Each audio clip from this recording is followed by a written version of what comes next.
Comenzamos. En el nombre del Padre, y del Hijo, y del Espíritu Santo. Amén. Amén. Ven, Espíritu Santo, llena los corazones de tus fieles, y enciende en ellos el fuego de tu amor. Envía, Señor, tu Espíritu, y todas las cosas serán creadas. Y renovarás la faz de la tierra. Oh Dios, que has instruido los corazones de tus fieles con la luz del Espíritu Santo, danos gustar lo recto según el mismo Espíritu, y gozar siempre de sus consuelos, por Jesucristo nuestro Señor. Amén. Santa María, Madre de Dios, Señora de los dolores, ruega por nosotros. Ruega por nosotros. En el nombre del Padre, y del Hijo, y del Espíritu Santo. Amén. Muy bien.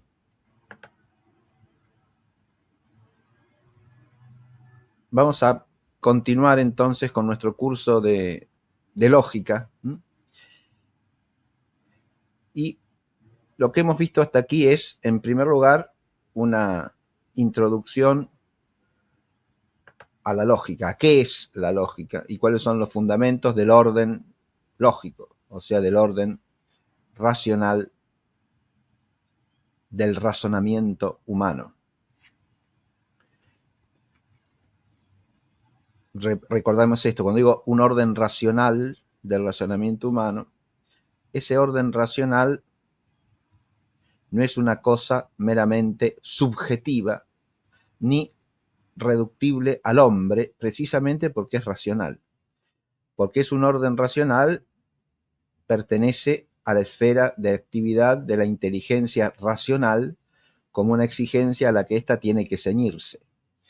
Y la inteligencia humana tiene que ceñirse a esta exigencia del orden racional porque ese orden racional tiene su fundamento y origen en el orden del ser de las cosas. Ese orden del raciocinio es un reflejo del orden del ser. Esto es lo que hay que tener siempre en mente, ¿no? Hemos tratado de destacarlo en todos los temas que hemos visto hasta aquí. Después de la introducción hemos desarrollado la doctrina acerca del primer objeto de la inteligencia, el más simple, que es el concepto. Luego, la doctrina acerca de la proposición. El primer objeto se corresponde con la primera operación, la más simple de la inteligencia racional humana, que es la de la aprehensión del ser de las cosas, la captación, la simple aprehensión, como suele llamarse, ¿no? La proposición, en cambio, se corresponde con esa operación que llamamos juicio del entendimiento. No es ya la operación de captar alguna determinación del ser, sino la de componer o dividir asertivamente y por lo tanto captar cierta verdad, que ese es el fin de la inteligencia. Por eso dijimos ya que en este segundo nivel, el de la proposición, que se corresponde con la operación de juzgar, está el centro de gravedad de todo el orden lógico, porque es esa estructura que llamamos proposición la que se relaciona directamente con el fin de la inteligencia, que es la verdad. Es la proposición lo que puede ser verdadero o falso. Y es en el juicio del entendimiento que se juega si la inteligencia alcanza su fin o se desvía de su fin, si conoce la verdad o se aparta de ella. Y ahora desembocamos en esa estructura que es de suyo el objeto material propio de la lógica, a saber, el razonamiento objetivo o raciocinio, que se corresponde con la operación de inferir. acá vamos a detenernos en el objeto de esta clase es explicar precisamente en qué consiste esta operación inferencial, ¿no? Porque de ello depende que entendamos rectamente toda la doctrina de la lógica acerca del razonamiento. Cuando hablamos de aprender simplemente, de captar alguna determinación real o posible mediante un concepto del entendimiento, estamos hablando de la primera, la más básica, elemental de las actividades de la inteligencia racional, por la cual ésta se pone en conexión con la realidad.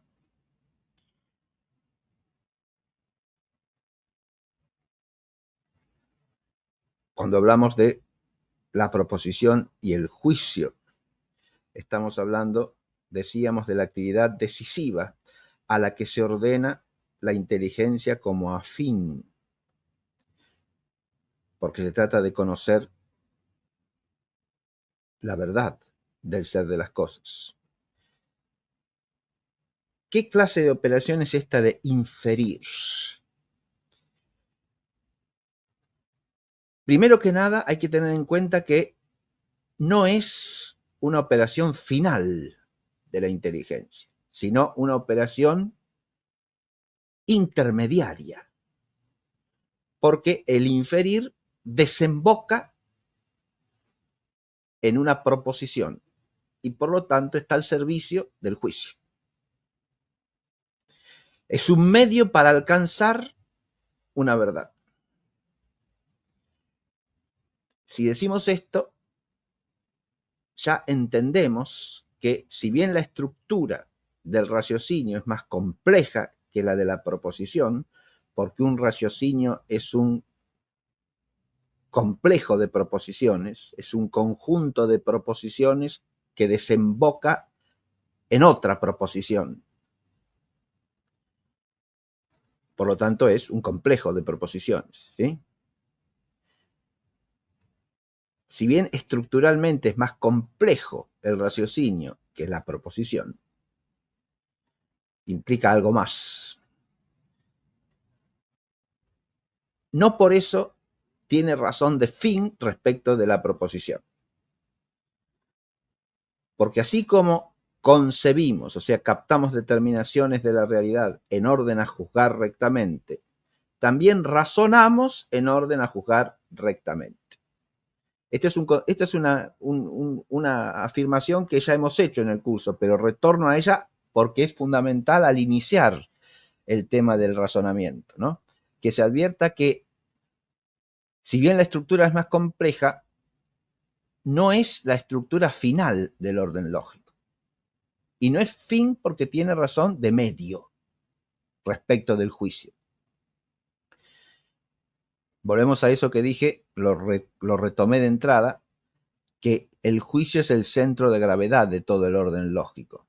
La operación de juzgar y la proposición que se correlaciona con el juicio, eso, ahí está el centro de gravedad al que las cosas tienden en el orden lógico.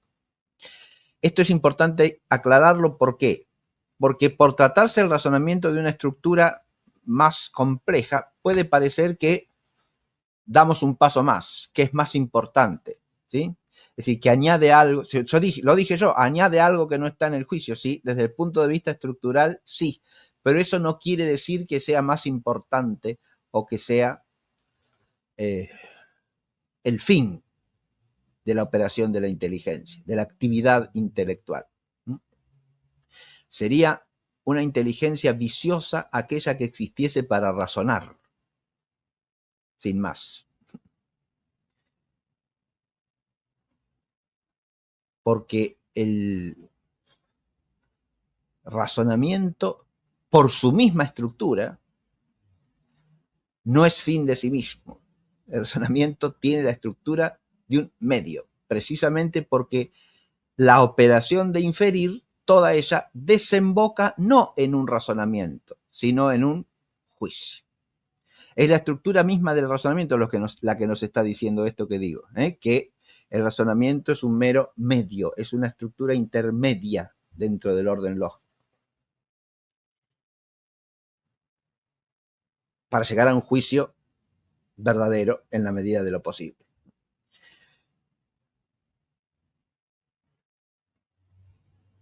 El hecho de que sea un medio está ligado al modo del conocimiento humano. Si nosotros tuviésemos una inteligencia puramente intuitiva de la verdad, es decir, que captase toda verdad en sí misma y por sí misma, que captase toda verdad de tal manera que al verla pudiese resolver indubitablemente el juicio sobre ella, no necesitaríamos razonar. Porque el razonar es esa actividad que nos conduce desde la certeza de algunos juicios a otros juicios. O dicho de otra manera, conocemos la verdad de ciertas proposiciones y a través del razonamiento podemos llegar a la verdad de otras proposiciones. El razonamiento está directamente ligado con el carácter discursivo de la inteligencia humana.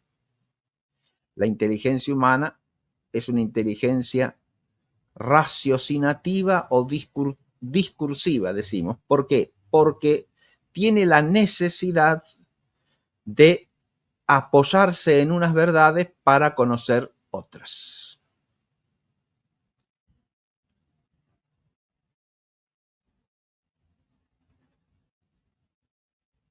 Si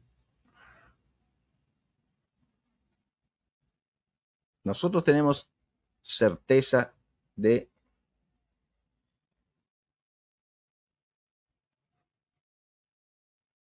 la proposición que dice: si alguien nació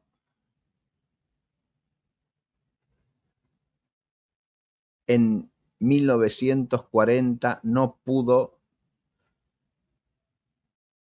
ser testigo presencial de la Primera Guerra Mundial.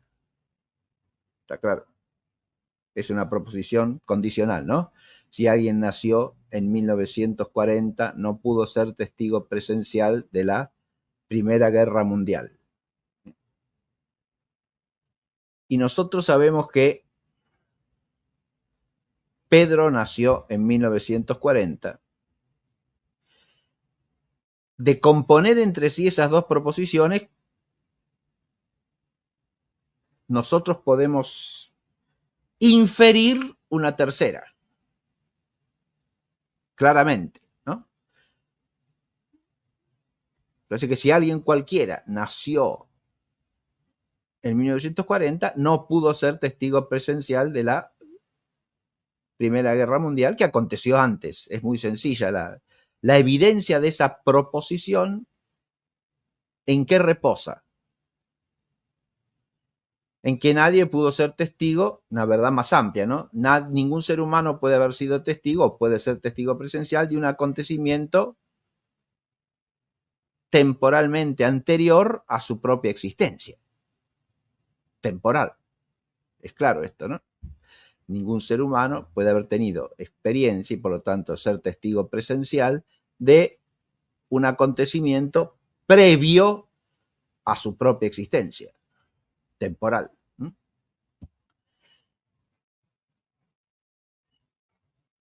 Más aún, podríamos complementarlo con otra proposición que dijese que para ser testigo presencial debió tener por lo menos la capacidad actuable de percibir esos acontecimientos y de tener cierto juicio sobre ellos, porque si no, no puede ser testigo presencial tampoco, ¿no? Claro esto, ¿no? Es decir, tener cierto uso de razón. Pero volvamos a lo primero. La proposición, esa condicional que he puesto, es una proposición claramente verdadera para nosotros, ¿no? Sin embargo, yo me he remontado a un fundamento anterior de la proposición, porque esa proposición tiene su evidencia en algo que es una verdad más amplia. Porque así como dije eso, si alguien nació en 1940 no pudo ser testigo presencial de la Primera Guerra Mundial, puedo decir también que si alguien nació en 1960 no pudo ser testigo presencial de la Segunda Guerra Mundial, y si alguien nació en el siglo VI no pudo ser testigo presencial de las guerras médicas. ¿Sí? Está claro.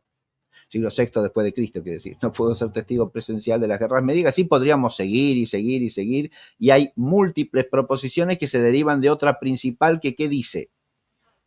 Que ningún ser humano puede ser testigo presencial de acontecimientos previos a su propia existencia temporal. ¿Está claro esto? Bien. Pero a su vez, esta proposición condicional me sirve de punto de partida para inferir otra proposición, porque yo sé que Pedro nació en 1940. Por lo tanto, Pedro no pudo ser testigo presencial de la Primera Guerra Mundial. Bien.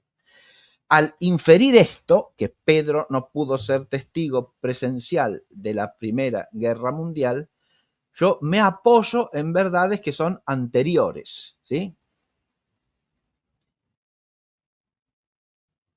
Y resuelvo, en este caso,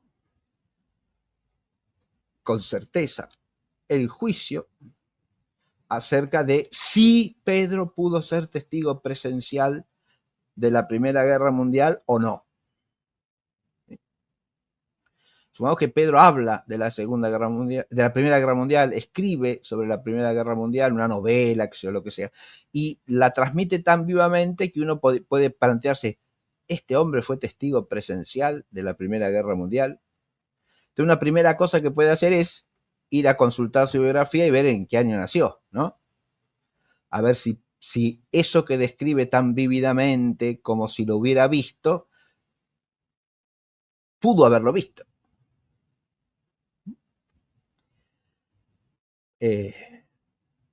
Pero si nació en 1940, queda cancelada toda posibilidad de que lo hubiese visto. Por lo tanto, sus vívidas descripciones tendrán otro origen.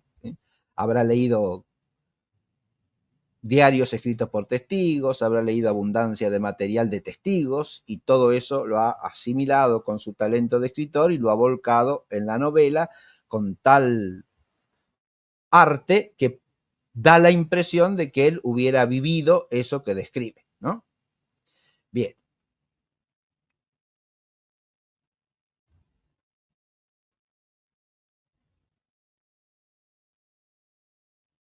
He dado un ejemplo para que se advierta cómo, cuando hablamos de inferir, hablamos de una operación que enlaza, vincula, digámoslo con la palabra que corresponde filosóficamente, relaciona proposiciones. La inferencia es una relación entre proposiciones. Y es esa relación la que hace existir la estructura que llamamos razonamiento, objetivo o raciocinio. Cuando digo razonamiento objetivo, estoy retomando una terminología que ya hemos explicado en el curso, ¿no? Es una terminología que distingue tres dimensiones correlacionadas, que son, primero, la de la operación o acto del entendimiento que se da en cada persona que es sujeto de la potencia intelectiva. Así, por ejemplo, concebir, juzgar y, en este caso, inferir.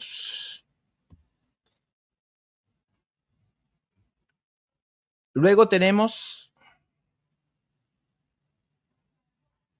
la expresión verbal de esta operación o acto, que es al mismo tiempo el signo del objeto de la operación. Y ya he nombrado las tres cosas correlativas, ¿no? Hay una operación, hay un objeto de la operación y hay un signo verbal, un signo lingüístico de ese objeto que es expresión de la operación. Expresa el acto u operación y significa su objeto. En el caso del concebir, llamamos objeto de concepto o concepto objetivo al objeto del concebir. Si yo capto algo por simple aprehensión de la inteligencia y formo un concepto de eso, entonces hay un objeto concebido. Ese es cuando hablo del objeto concebido, en cuanto está presente en la inteligencia, es un objeto de concepto. Y ese objeto de concepto es lo que podemos llamar el concepto objetivo u objetivamente considerado. Y por último habrá un término verbal que exprese el concepto, o sea, que exprese la acción de concebir espontáneamente, por naturaleza en el hombre, porque la actividad de la inteligencia va ligada a la actividad verbal, y que signifique esa objetividad, que signifique ese objeto de intelección. Fijémonos que el significado, lo significado por el término de concepto no es nunca el acto de operación de concebir, sino lo concebido. Está claro, ¿no? Si yo digo perro, perro no significa la operación de captar simplemente una inteligencia, el ser perro. Perro significa el ser perro, es decir, el objeto de concepto. Lo significado por el término de concepto es el objeto, no la operación. La relación que tiene el término verbal es expresar la operación. Claro que sí, es la expresión connatural de la operación, ¿sí? En cuanto yo capto con la inteligencia algo, lo significo con un término, con una palabra.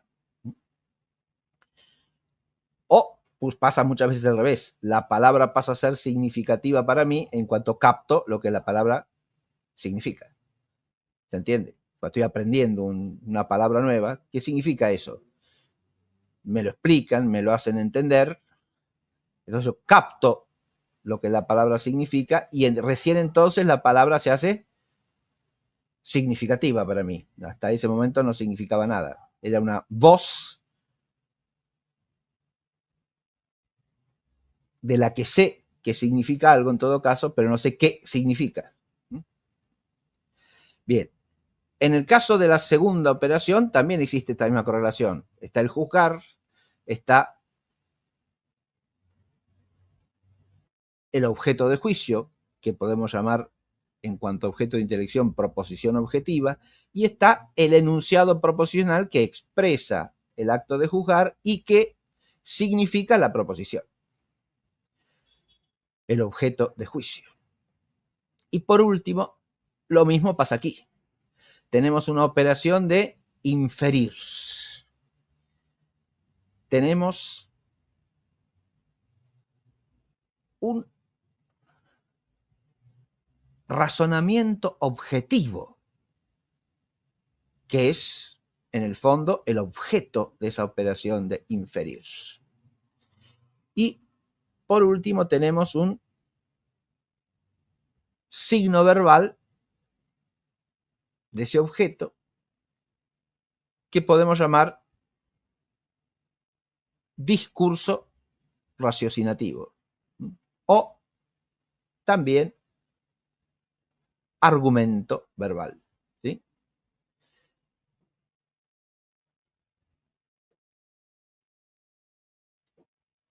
Ya que estoy, hago un aparte sobre este término argumento, ¿no? La palabra argumento tiene varias significaciones, incluso en su uso lógico. La primera es esta que acabo de presentar. Se llama argumento, discurso argumentativo al signo verbal de un razonamiento. Pero hay otro sentido del término que ya de entrada cabe y es importante mencionar, y es que argumento significa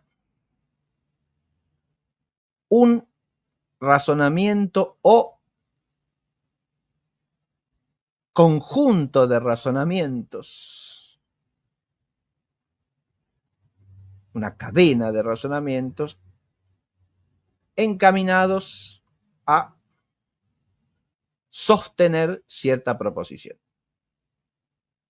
Eso también se puede llamar argumento, o más propiamente, para no caer en un equívoco terminológico, argumentación. ¿Sí? Una argumentación puede constar de un razonamiento o de una cadena de razonamientos que, como dice la definición, pretende sostener, demostrar cierta proposición. Ahora acabo de usar otro término, demostrar, que está ligado esencialmente al razonamiento. Así como definir y dividir son operaciones de saber que recaen sobre los conceptos, se define ¿qué cosa? Un concepto. Se divide un concepto. Definir y dividir son operaciones que recaen sobre los conceptos. Y son al mismo tiempo, decimos, instrumentos del saber riguroso o instrumentos del saber sin más, y eminentemente del saber que es ciencia. Porque una cosa es tener cierto concepto y otra cosa es saberlo. Lo sé al concepto cuando puedo definirlo y dividirlo rectamente, adecuadamente. Demostración o demostrar, para empezar por la actividad, es una actividad ligada al razonamiento.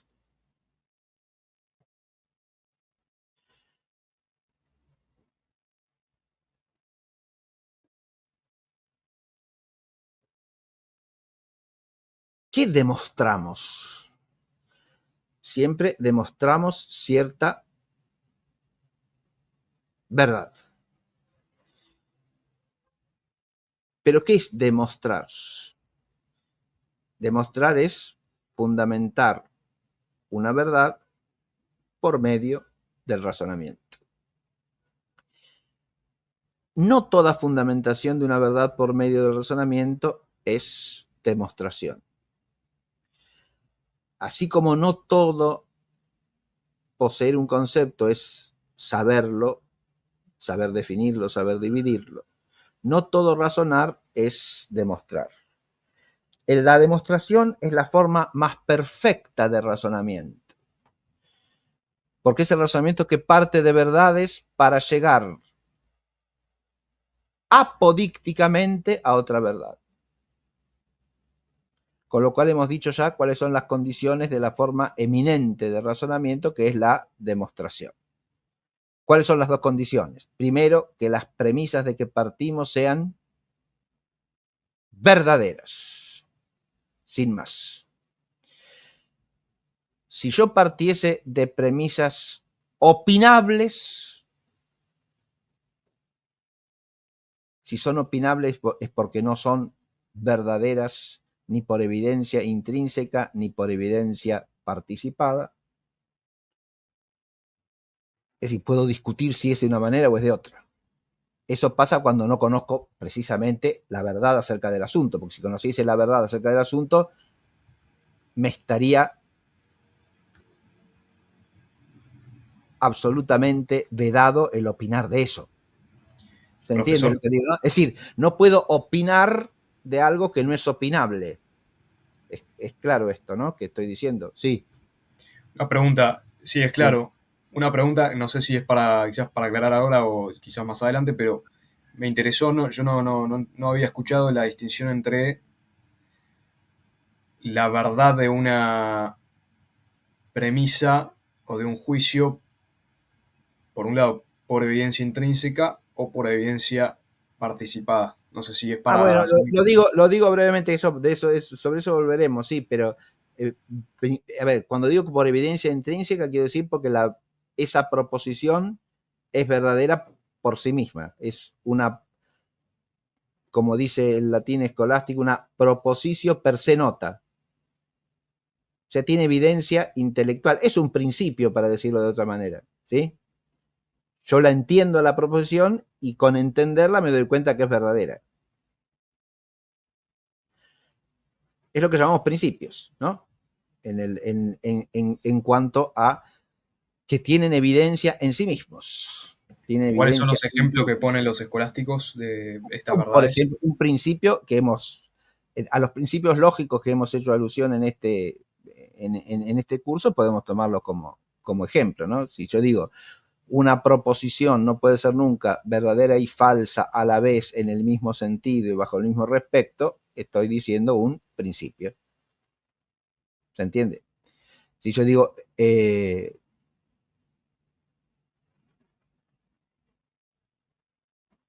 a todo número natural le sigue otro número natural, estoy enunciando un principio. Si yo digo lo que es y lo que no es, estoy enunciando un principio. Si yo digo hay que amar el bien y rechazar el mal en cuanto a obrarlo, estoy diciendo un principio del orden moral, ¿no? ¿Está claro? Todo eso son verdades con evidencia intrínseca. Precisamente porque estas verdades que son intrínsecamente evidentes no son todas las verdades que estamos llamados a conocer, es que es necesario que razonemos. Porque estas verdades, en su verdad intrínseca, contienen virtualmente muchas otras verdades. Y si no razonamos, no nos damos cuenta de eso. ¿Está claro lo que digo? El razonamiento es una operación por medio de la cual nosotros, y ahora viene la otra parte de la distinción que hice, hacemos partícipes a otras proposiciones de la verdad que tienen proposiciones que de alguna manera las contienen. ¿Está claro? Porque son principios en que estas verdades están, estas otras, las que se derivan de ellas, están virtualmente contenidas. Esto es lo que hace la ciencia, precisamente. ¿Sí? La ciencia es de las conclusiones, se dice en buena filosofía escolástica. ¿Por qué? Porque de los principios tenemos otro hábito que se llama entendimiento. ¿Sí? Entendemos los principios. Y tenemos ciencia de las conclusiones, porque lo que alcanzamos por demostración son las conclusiones, no los principios. Los principios tienen verdad intrínsecamente evidente, ¿no? Son evidentes per se, por sí mismos.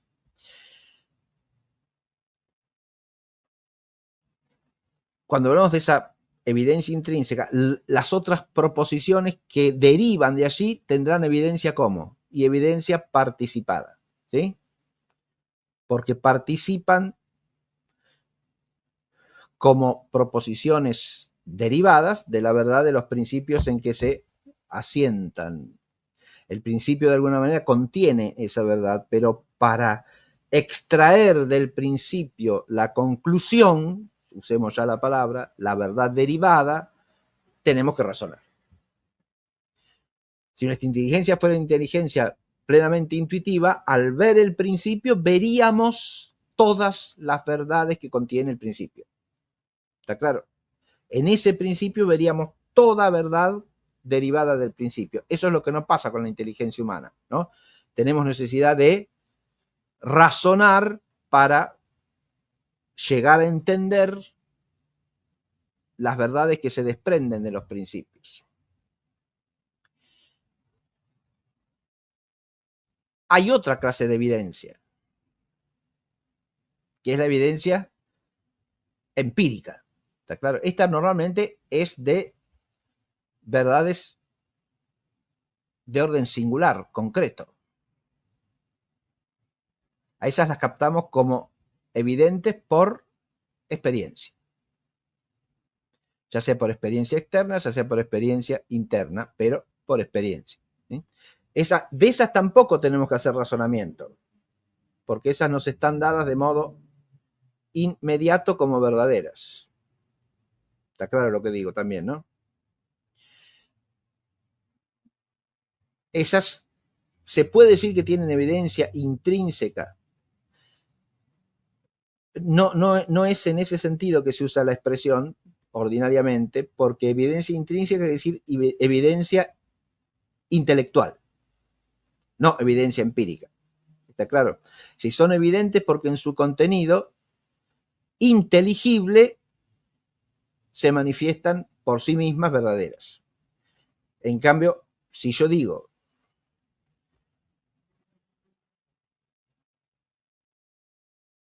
tengo la ventana cerrada en este momento a mi izquierda, estoy diciendo algo que es contingentemente verdadero. La evidencia intrínseca pertenece a proposiciones que son necesariamente verdaderas, son verdaderas por sí mismas. En cambio, que la ventana esté abierta o esté cerrada es algo contingente. Puede estar abierta, puede estar cerrada. Yo digo que en este momento está cerrada, es algo cuya verdad puedo conocer como. No necesito hacer razonamiento para eso, necesito inferir, no necesito apoyarme en otra. Miro, toco y sé que la ventana está cerrada. ¿Está claro? Ahí la evidencia es una evidencia empírica. Tanto la evidencia empírica como la evidencia intelectual intrínseca son evidencias y por lo tanto hacen a las proposiciones que conocemos de esa manera inmediatamente evidentes. ¿Está claro? Inmediatamente evidentes. En cambio, si a partir de allí nosotros infiriésemos otra proposición, esa sería mediatamente evidente y participaría de la evidencia de las proposiciones que son inmediatamente evidentes. ¿Está claro? Sobre esto volveremos, ¿sí? No hay problema, pero la aclaración por lo menos creo que ya está hecha, ¿no? Cuando decimos que hay una evidencia intrínseca y una evidencia participada, primariamente nos referimos a lo que dije de entrada, ¿sí? Compliqué el problema con la evidencia empírica, que se refiere a proposiciones sobre hechos contingentes, singulares y concretos dados a la experiencia humana. ¿Se entiende? Lo mencioné porque es otro tipo de evidencia, pero no es la evidencia intelectual que llamamos evidencia intrínseca, porque con entender la proposición, yo enuncio la proposición, la ventana que está a mi derecha está cerrada, o la ventana que está a mi izquierda está cerrada. La de la derecha está abierta, la de la izquierda está cerrada. Bien, la que está a mi izquierda está cerrada. Cuando yo enuncio esta proposición, entendiendo la proposición, ¿sé si es verdadera o falsa? No, por lo tanto no tiene evidencia intrínseca, ¿se entiende? La evidencia empírica no es intrínseca. Es inmediata en cuanto yo recurro a la experiencia para resolver el juicio. Y no necesito razonar. No necesito apoyarme en otras proposiciones. ¿Se ve? Para fundar la verdad de esta proposición. En ese sentido, tiene una inmediatez que no tiene una proposición que solo puedo conocer infiriéndola a partir de otras. Bien. Y ahí está la necesidad del razonamiento, ¿sí? Cuando necesito apoyarme en unas proposiciones para inferir otras.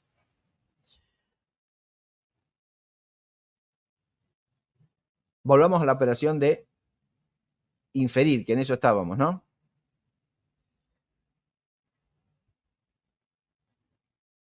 Hoy en la clase de hoy lo que estoy tratando de hacer es presentar una serie de términos y por lo tanto de nociones que nos ubican en la esfera del razonamiento. Pero todavía me falta aclarar la principal, que es esta del inferir, ¿no?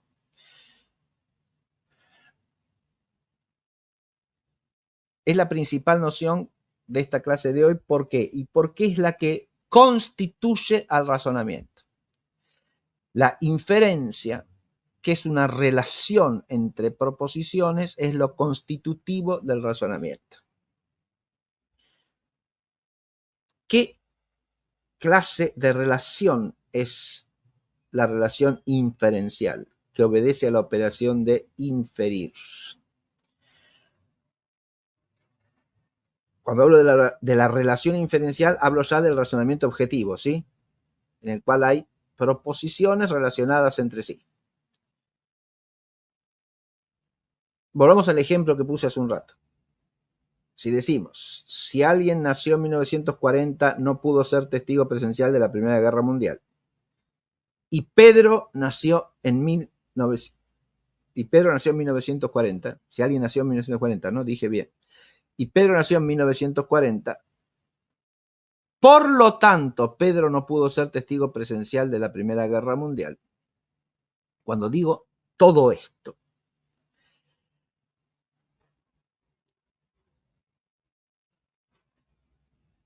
he establecido una relación que expreso mediante, en este caso, mediante el por lo tanto. Por lo tanto. Por lo tanto, por ende, por consiguiente, luego. Todos estos términos de la lengua castellana pueden usarse para expresar esto que llamamos relación inferencial. Pero hay otros términos que pueden expresar la relación inferencial. Porque yo puedo decir, Pedro no pudo ser testigo presencial de la Primera Guerra Mundial, porque nadie nacido en 1940 pudo ser testigo presencial de la Primera Guerra Mundial y Pedro nació en 1940. O, resumidamente, brevemente,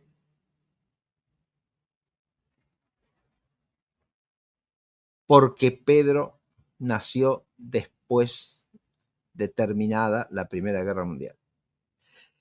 Acá digo porque, o digo ya que, o digo dado que, o puesto que. Y esas expresiones también significan la inferencia, solo que en orden inverso. Hay dos maneras de exponer un razonamiento. Uno, cuando uso por lo tanto. Otro, cuando uso ya que. Por lo tanto, introduce lo que llamamos la conclusión, mientras que ya que introduce lo que llamamos las premisas. Y aquí está dando los términos que surgen de la relación. La relación inferencial hace que unas proposiciones sean premisas y otra proposición sea conclusión.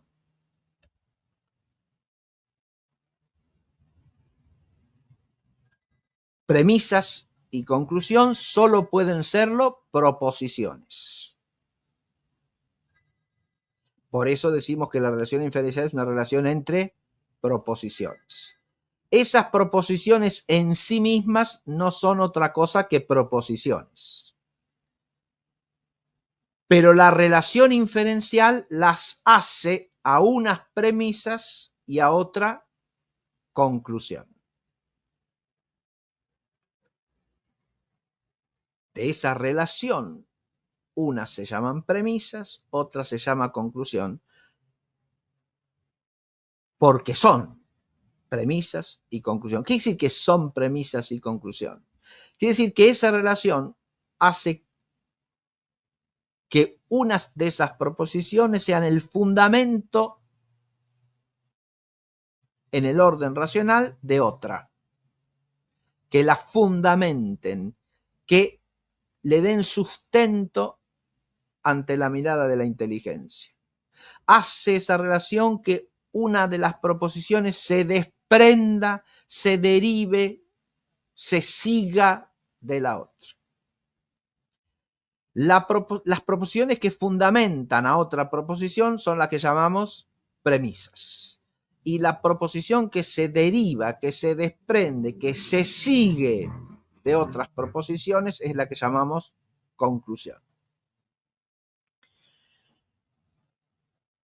¿Qué es, por lo tanto, una relación inferencial? Es una relación que vincula dos o más proposiciones con otra proposición haciendo de las primeras proposiciones fundantes o fundamentantes y de la otra proposición derivada o conclusión. Es una relación por la cual, podemos decirlo de otra manera más simple, se deriva o se desprende racionalmente una proposición a partir de otras. Es claro esto, ¿no? Se deriva o se desprende racionalmente una proposición a partir de otras. La proposición que se deriva o desprende es la conclusión. Las otras de las que esa se deriva o desprende son las premisas. Premisas y conclusión son las funciones de las proposiciones en el razonamiento. Pero esas funciones las establece ¿quién? Las establece una relación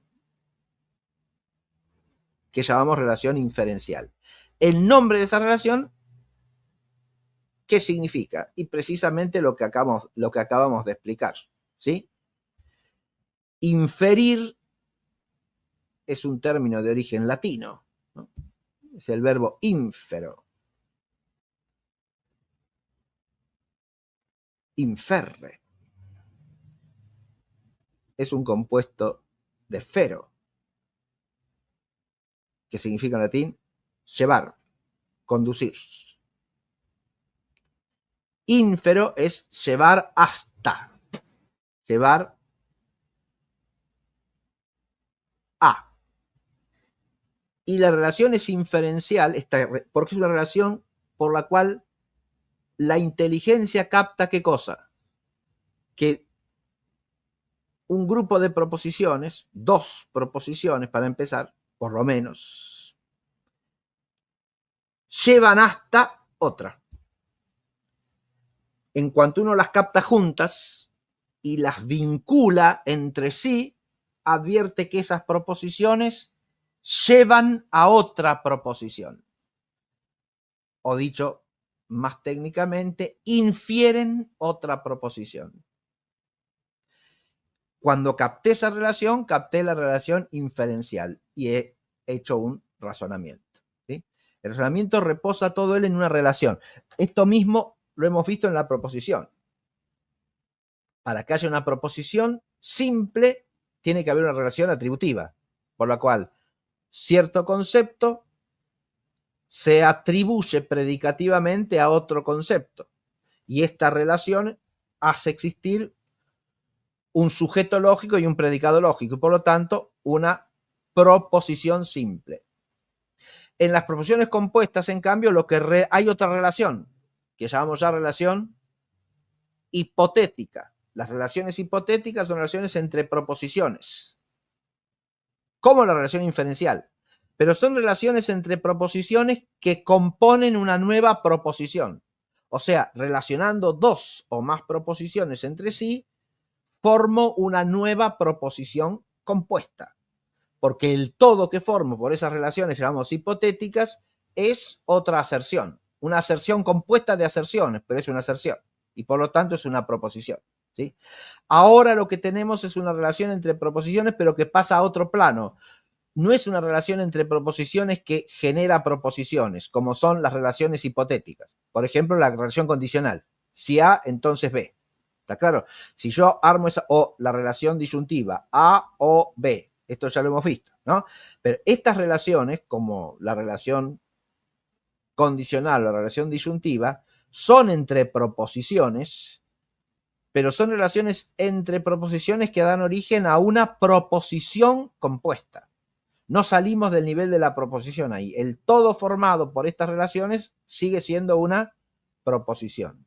En cambio, la relación inferencial es una relación entre proposiciones, pero que genera un todo que ya no es una proposición. El todo que genera es el razonamiento. ¿Y cuál es esa relación? No es ya una relación hipotética, sino una relación inferencial. La relación inferencial es el constitutivo formal del razonamiento. Donde no haya relación inferencial no habrá un razonamiento objetivo. Y donde no haya captación de la relación inferencial no habrá una operación de razonar. ¿Se entiende? Vamos a poner un ejemplo sencillo de esto.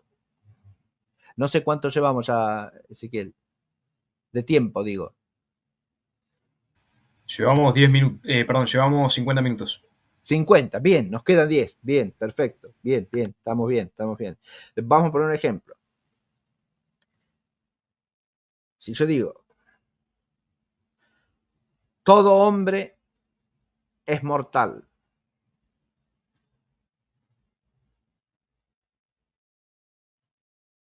Los políticos son hombres.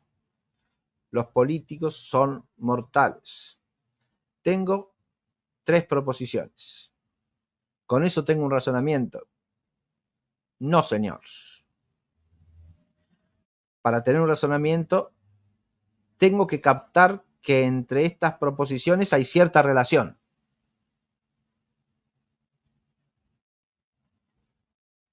Tengo que captar la relación inferencial que existe entre las 2 primeras y la tercera.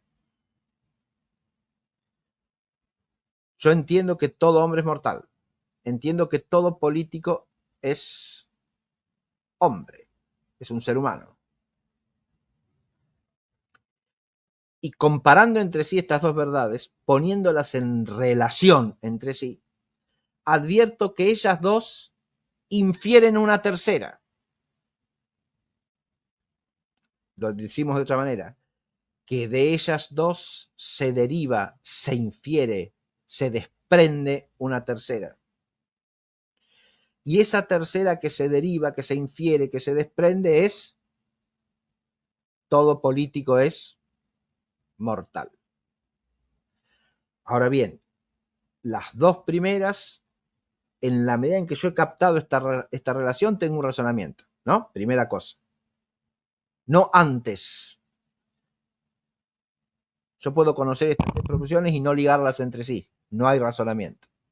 Las enuncio separadamente, las pienso y las entiendo separadamente. Listo. No tengo hecho un razonamiento. El razonamiento existe en cuanto las vinculo de cierta manera entre sí, o sea, en cuanto capto la relación inferencial que hay entre 2 de ellas y la tercera. Ahí hay razonamiento. Hasta que no capto la relación inferencial no hay razonamiento. ¿Por qué? Porque el razonamiento objetivo se constituye por la relación inferencial. Solo cuando tengo ante la mirada de la inteligencia esa relación, capto el razonamiento. ¿Está claro? El razonamiento está en el hecho, reposa en el hecho de que de esas 3 verdades hay una que se deriva de las otras, se desprende, se infiere, decimos también. En sentido activo podemos decir que las premisas infieren la conclusión. Es correcto eso. Las premisas llevan a la conclusión, ¿sí? Infieren la conclusión. ¿Por qué? Y porque la conclusión está virtualmente contenida en las premisas. ¿Por qué todo político es mortal? Se infiere de todo hombre es mortal y todo político es hombre.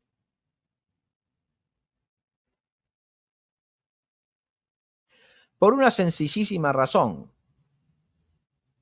El ser hombre de los políticos es, en el orden del ser, el fundamento de su ser mortales. ¿Qué mortalidad tiene un ser humano dedicado a la actividad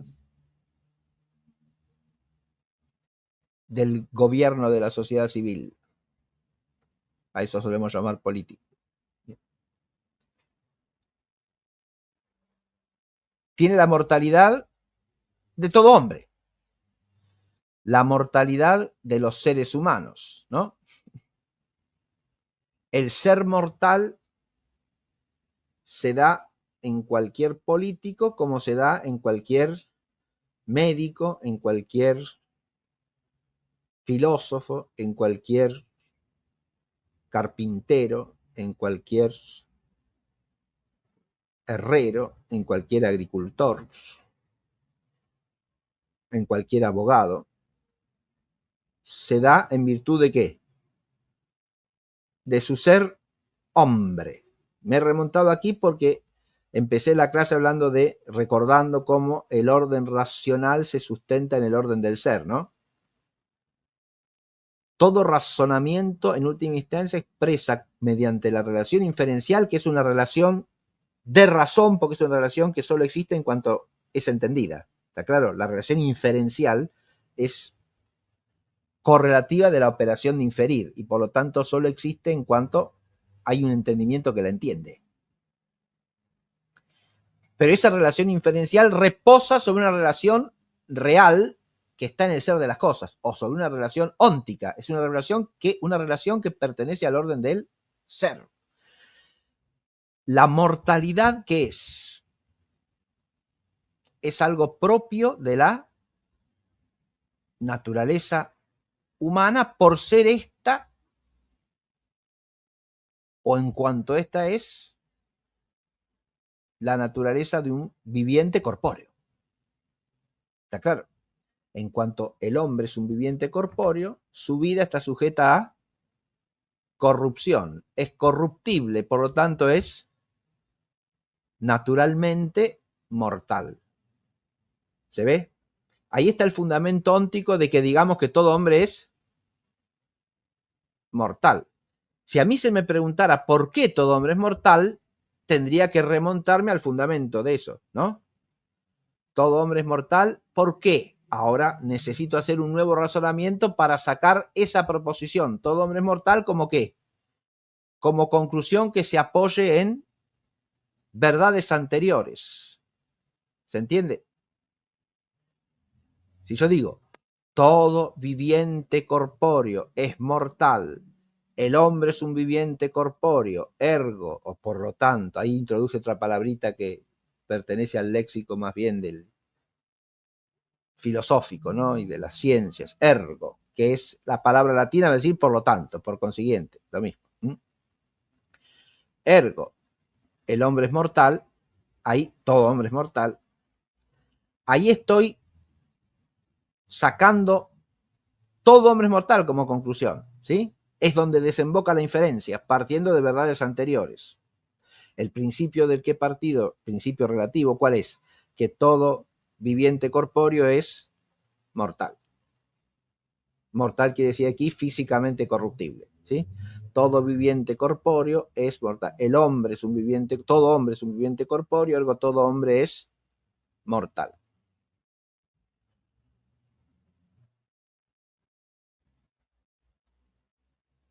Esa mortalidad del hombre tiene fundamento. ¿En qué? En su corruptibilidad física, ¿no? Si hablamos de la mortalidad física, por supuesto, que tiene fundamento en la corruptibilidad física que es propia no del hombre, sino de todo viviente corpóreo. Una verdad más general, entonces. Es una verdad más amplia, más general, ¿no? En la que la otra está contenida, incluida, está virtualmente. Acá volvemos a cómo de lo que es superior como verdad, derivamos verdades que están contenidas allí, que se desprenden de, que se siguen de. ¿No? Pero además he puesto este ejemplo para que se advierta lo siguiente. Ninguna proposición es en sí misma premisa o conclusión,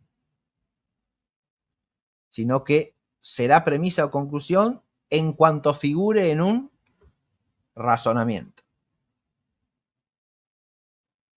Es la relación inferencial la que hace que unas proposiciones sean premisas y otras sea conclusión.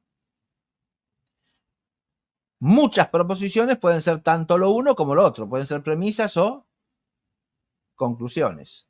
He dado un ejemplo recién de eso, ¿verdad? La proposición todo hombre es mortal, en uno de los razonamientos que puse como ejemplo, hace de premisa y en el otro hace de conclusión.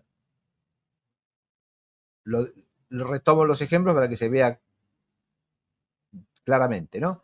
He dicho, todo hombre es mortal, todo político es hombre, ergo todo político es mortal. Ahí todo hombre es mortal hace de premisa. Es, como veremos en clases próximas, la premisa mayor de un silogismo categórico, ¿no? Pero en el otro razonamiento que ejemplifiqué, todo viviente corpóreo es mortal, todo hombre es un viviente corpóreo, ergo todo hombre es mortal. Ahora la misma proposición que ha hecho de premisa hace de conclusión. En este razonamiento es la conclusión, no es una de las premisas. Es la conclusión del razonamiento. ¿Está claro? Porque la he derivado partiendo de verdades anteriores que fundan esa verdad, que le dan fundamento a esa verdad. Tan importante es esto que solamente cuando yo me remonto a esas verdades anteriores entiendo bajo qué respecto el hombre es mortal. Porque el hombre es mortal en cuanto es un viviente corpóreo. Pero yo puedo decir también que el hombre es un viviente espiritual, porque el principio formal del hombre es un alma de naturaleza espiritual. ¿Está claro? Y ahí ya no es bajo ese respecto que es mortal. Es mortal bajo el respecto de ser un viviente corpóreo. O sea, en cuanto ese principio vital compone con la materia. Porque un viviente corpóreo es eso, ¿no? Es un ser viviente compuesto de materia y forma. ¿Sí? Si no hay materialidad en el compuesto, no tenemos corporeidad. Y porque tenemos materialidad, tenemos corporeidad, y porque tenemos corporeidad, tenemos corruptibilidad física. Y esa corruptibilidad física en los seres vivientes se llama mortalidad. Bien.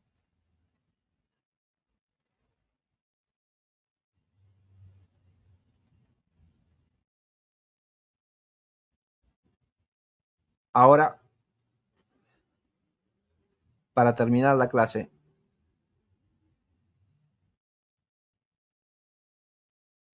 el razonamiento objetivo es una estructura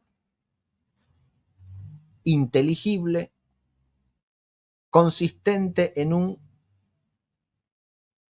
conjunto o complejo de proposiciones, tales que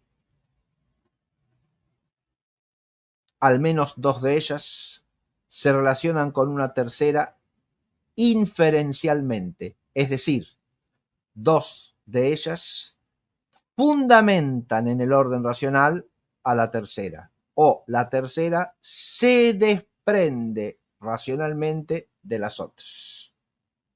Esa sería la definición inicial de lo que es un razonamiento. El eje de la definición está en el constitutivo formal, que es la relación inferencial. Las proposiciones que relacionamos son como la materia, la cuasimateria, dicho ontológicamente con sentido propio, del razonamiento, ¿no? Acá no hay materia en sentido propio. Acá lo que hay es una cuasimateria, algo de lo que, en lo que se hace el razonamiento. ¿Qué es en lo que se hace el razonamiento? Las proposiciones que se vinculan. ¿Qué es lo que constituye a esas proposiciones en razonamiento? La relación con que se vinculan, que es la relación inferencial. ¿Está claro hasta aquí? Bien. Con esto ya hemos entrado en el mundo del razonamiento, que es el capítulo más amplio de la lógica formal, y nos llevará un buen número de clases, ¿sí? Así que es importante entender que para desarrollar toda la doctrina acerca del razonamiento tenemos que tener en claro todo lo anterior. Porque he dicho que lo cuasimaterial del razonamiento son las proposiciones que vinculamos, ¿no? Por eso la doctrina de las proposiciones tiene que estar muy clara. Pero a su vez, las proposiciones vinculan en última instancia conceptos, porque las compuestas se forman de simples y las simples relacionan entre sí conceptos. Por lo tanto, la doctrina del concepto también tiene que estar clara, porque la materia próxima, la cuasimateria próxima del raciocinio son las proposiciones, pero la cuasimateria remota son los conceptos, se advierte. Si no tenemos clara la doctrina de los conceptos, si no entendemos bien toda la doctrina, por ejemplo, de la definición y de la división, o toda la doctrina acerca de la suposición de los términos de concepto, ¿sí? Que hemos visto, las propiedades de los términos de concepto, ¿no? Como la suposición, por ejemplo. Todo eso incide a la hora de razonar, porque razonamos en base a proposiciones que a su vez integran conceptos, ¿sí? Bien. Eso tiene que quedar clarísimo, y también que el razonamiento tiene como fin esa conclusión en la que el razonamiento desemboca. Porque el razonamiento se ordena todo él a fundamentar la conclusión, es decir, a conocer como verdadera la conclusión. Y ahí está el carácter intermediario, el carácter de medio que tiene el razonamiento en orden a conocer la verdad. Bien, con esto ya podemos dar por concluida esta primera clase sobre el raciocinio. Muchas gracias, profesor. Bueno, recuerdo entonces a los oyentes que para comprender bien esta tercera parte del curso es el tercer acto del raciocinio, de la razón. Es importante haber comprendido, bueno, lo que dijo el profesor, los primeros capítulos de la serie. Y le pregunto, así para ya tirar una idea de lo que sería el próximo capítulo, o el próximo capítulo de la serie, cuáles serían los temas a desarrollar. Bueno, ahora, en la clase próxima vamos a centrarnos en la relación inferencial y vamos a distinguir tipos de relación inferencial, que es lo que permite distinguir los razonamientos, clasificarlos adecuadamente, dividirlos, ¿sí? Es decir, retomaremos la definición del razonamiento objetivo y a partir de ahí lo dividiremos, lo cual implica pensar qué cosas pueden ser razones para distinguir tipos de razonamiento, ¿sí? Ese es el tema de la clase próxima. Muy bien. Bueno, damos gracias a Dios en nombre del Padre, del Hijo y del Espíritu Santo. Amén. Deo gratias, gloria Patri et Filio et Spiritui Sancto. Sicut erat in principio et nunc et semper et in saecula saeculorum. Amén. En nombre del Padre, del Hijo y del Espíritu Santo. Amén. Amén. Muy bien. Si te gusta el contenido, podés donar lo que vos quieras en Patreon, en PayPal o en Mercado Pago. Están todos los links, toda la información en el comentario de este video. Yes,